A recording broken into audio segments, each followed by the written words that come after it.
verset là, et ce petit fou là, il prend ça. Oh, Bismillahirrahmanirrahim. Aujourd'hui, une fois de plus, nous allons bastonner les esprits guides d'église qui animent nos amis chrétiens.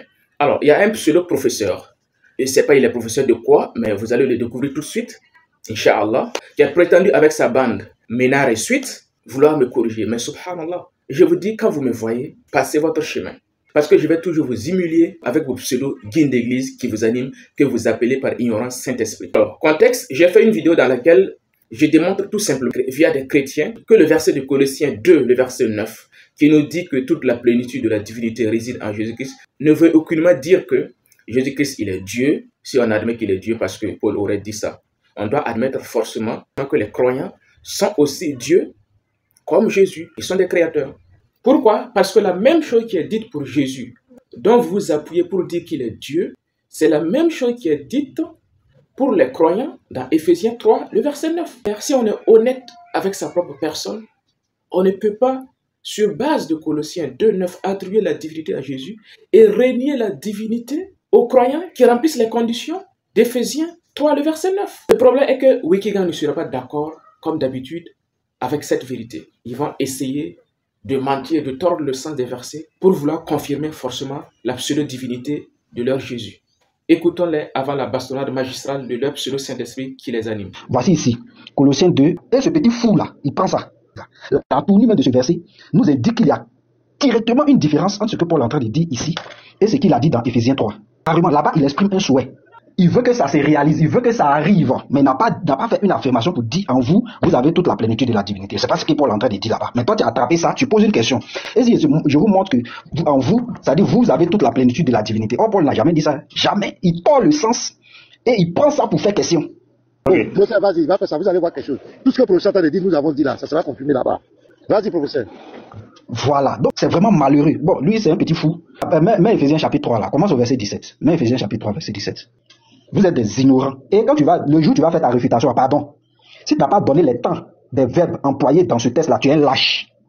Donne les temps, et puis tu me dis, ces temps-là expriment quoi? Si tu n'as pas donné ça, tu es un lâche. Et tu es le plus pire des hommes si tu ne fais pas ça. Alors, vous l'avez bien entendu, je ne comprends pas français, c'est un petit ignorant, nanani, nanana. Mon cher ami, tu ne connais pas mon âge, tu n'as pas le diplôme que j'ai, et là je suis sûr et certain. Mais c'est pas grave, on y est habitué, espérons que tu vas résister, on commence. Regardez, écoutez très bien, le mec avec sa bande qui prétendent que je suis un petit ignorant, je ne connais pas la conjugaison, écoutons vous-même ce qu'il dit. Et quand le jour où tu vas faire ta réfutation, pardon, si tu n'as pas donné les temps des verbes employés dans ce texte-là, tu es un lâche. Donne les temps, et puis tu me dis, ces temps-là expriment quoi? Si tu n'as pas donné ça, tu es un lâche. Et tu es le plus pire des hommes si tu ne fais pas ça. Voici, vraiment. C'est incroyable. Il dit que je suis le plus pire. Et tu es le plus pire des hommes. Mais c'est incroyable, mon cher professeur. En français, on ne dit pas plus pire. Ça, c'est pas du français. C'est incroyable. Tu es professeur et tu ne sais pas ça. Et c'est toi qui prétends corriger des gens. Et c'est toi qui prétends me corriger. Il est professeur, mais il ne sait pas qu'on ne doit pas dire plus pire. Non, on dit pire. Quand on veut employer le terme pire, on ne peut plus utiliser le terme plus. Non, ça ne se dit pas en français. Vous êtes animé par des esprits d'ignorance et quand on bastonne vos esprits d'ignorance, vous êtes frustrés. C'est incroyable. Tu es professeur, de surcroît animé par l'Esprit Saint. Et tu prétends me corriger en français, mais tu ne sais même pas qu'on ne dit pas plus pire. Ça, c'est un professeur en carton, ça. C'est clair. Alors, deuxièmement, regardez. Vous avez votre propre Bible et vous n'arriviez même pas à la comprendre. Regardez, Éphésiens 4, le verset 14 et suite. Il s'agit d'une prière de Paul lui-même. Et pour répondre rapidement à ta question, les verbes, pour la plupart, sont au subjonctif. Et notre verset en question est au subjonctif passé. Et le subjonctif passé, comme nous le savons, exprime l'antériorité d'une action par rapport au présent ou au futur, qu'elle soit incertaine ou supposée au moment où elle est exprimée. En d'autres termes, le subjonctif passé sert à exprimer une action terminée qui s'est produite avant une autre action, qu'elle soit incertaine ou supposée au moment où l'on parle. C'est clair. Et Paul demande principalement au moins 4 choses dans sa prière pour les croyants. Et qu'est-ce qu'il nous dit dans la prière? Premièrement, écoutez très bien, il nous dit, c'est à cause de cela que je fléchis les genoux devant le Père. Donc Paul, il dit, il prie devant le Père, afin que, 1, le Père vous donne, selon sa richesse, d'être puissamment fortifié par son esprit quant à l'homme intérieur. Ça, c'est un. Deux, que le Christ habite dans vos cœurs par la foi. Ça, c'est deux.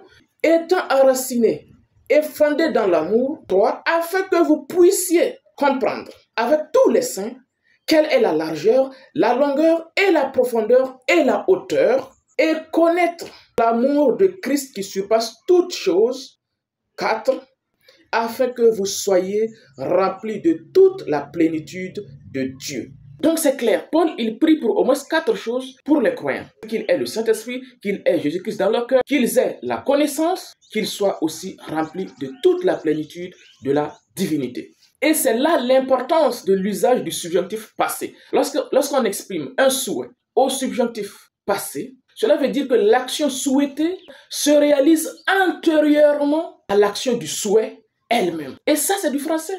Ce qui voudrait dire simplement que l'action souhaitée est au passé par rapport au souhait elle-même qui est au présent. Donc, on ne peut pas venir lire ces versets et conclure que Paul n'est pas en train de dire que le croyant est rempli de toute la plénitude de la divinité, ou nier que le croyant peut être bel et bien rempli de toute la plénitude de la divinité. À moins que vous ne compreniez pas français. Parce que le subjonctif passé exprime une action réalisable, réalisée et accomplie de manière antérieure par rapport à ce que l'on souhaite. Et ça, c'est du français. Il faut être animé par un esprit luciférien, nommé le plus pire. Et tu es le plus pire des hommes.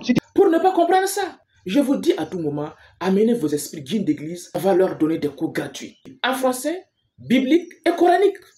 Amenez vos esprits guides d'église ici, au mouvement scientifique. Troisièmement, nous, on ne comprend pas français. Alhamdoulilah. Nous, on n'a pas le Saint-Esprit. Alhamdoulilah. Mais on va inviter des pasteurs. On va leur poser la question. Est-ce que le chrétien, il est rempli de toute la plénitude de la divinité? Oui ou non? Pasteur Marcelo, on vous écoute. Et en Jésus-Christ, il y avait la plénitude de la divinité. La plénitude de la divinité, c'est dire en Jésus-Christ. Mais ce qui est extraordinaire, ce n'est pas seulement ça. C'est pourquoi la parole dit, en lui nous avons reçu tout pleinement. Pourquoi? Si tu reçois le 100%, tu as 100%. Jésus a reçu le tout de Dieu, c'est pourquoi en lui nous recevons le tout de Dieu. En lui, nous avons reçu tout pleinement. Wikigang. Donc, le pasteur lui-même, il certifie clairement que le chrétien, il est rempli de toute la plénitude de la divinité. Donc là, ça ne vient pas de nous, ça vient du Saint-Esprit lui-même. Ça vient de l'Esprit Saint d'un pasteur. Là, nous, on se frotte les mains. Donc, Wikigang. Question, Wikigang. Vos esprits saints là et l'esprit du pasteur Marcelo, qui est le vrai Saint-Esprit? Point d'interrogation. Arrêtez de distraire les gens. Arrêtez de marmailler vos amis, vos frères chrétiens. N'oublions pas aussi, appelons votre acolyte. Regardez ce monsieur de DGM là, je vais vous montrer sa vidéo. Lui aussi, il certifie que le chrétien sera, entre guillemets, rempli de toute la plénitude de la divinité. Donc, il sera le Père créateur. Là encore, ça ne vient pas de nous. Écoutons. Regardez ce monsieur de DGM là, je vais vous montrer sa vidéo. Alors, on dit, afin qu'il vous donne, selon la richesse de sa gloire, et connaître l'amour de Christ qui surpasse toute connaissance, en sorte que vous soyez remplis jusqu'à toute la plénitude de Dieu. Ici, l'auteur il nous dit ici. Tu as suivi le verset? Ouais, j'ai bien suivi le verset, je t'écoute. Ok. L'auteur nous dit clairement ici que le croyant, il peut être rempli jusqu'à toute la plénitude de la divinité. Est-ce que ce croyant qui respecte ces conditions, est-ce qu'il devient le Père? Point d'interrogation. Est-ce que toi, DGM, Oui. quand tu seras rempli de toute la plénitude de la divinité, est-ce que tu seras le Père? Est-ce que tu seras le Père? Point d'interrogation. Oui, je serai le Père. Donc tu deviens le Père? Tu deviens le Père, c'est ça? Tu deviens le Père. Je serai le Père, je serai le Père, je serai le Père. Là, Oui. ah, tu seras Dieu? Je ne comprends pas pourquoi son collègue Oui, vient je de serai fuir. Dieu. De Tous la les même croyants seront... manière, Attends, tous les croyants seront le Père, c'est bien ça? C'est grave. les croyants, écoute bien. Attendez. Oui. Écoutez, je serai Père de la création, de toutes choses. Non, attends. Attendez. Les versets sont clairs. Si vous dites que Colossiens 2, 9 confère la divinité à Jésus, vous êtes obligé de reconnaître que vous êtes aussi Dieu comme Jésus, comme le Père, comme nous le dit clairement Éphésiens 3, le verset 19, parce que vous êtes où vous serez, entre guillemets, si vous êtes des croyants bien sûr, remplis de toute la plénitude de la divinité. C'est clair. Monsieur le professeur, vas-y d'abord rééduquer ton esprit guine d'église qui ne comprend même pas français avant de revenir prétendre me corriger. On vient de se rendre compte que l'esprit guine d'église qui t'anime, qui vous anime, sont plus ignorants que le petit ignorant que vous attaquez et qui continue et qui continuera à bastonner, à corriger vos esprits guines d'église, vos esprits saints d'église qui vous animent. Répentez-vous, venez, on va vous délivrer de vos esprits guines d'église avant qu'il ne vous soit trop tard. À bon entendeur, salut. Et ce petit fou-là, des ignorants comme ça, l'école coranique a gâté ces petits-là. On est parce que vous êtes des ignorants, toi et ton Allah. Et tu es le plus pire des hommes. Et tu es le plus pire des hommes. Et tu es le plus pire des hommes. Tout est gâté. Et tu es le plus pire des hommes. Si tu... C'est trop. On ne peut pas accepter. Et tu es le plus pire des hommes. Si... Les gens ne sont pas intelligents. Vous avez un problème d'inculture. C'est ça? Et ça vous fatigue, vous appelez ça connaissance.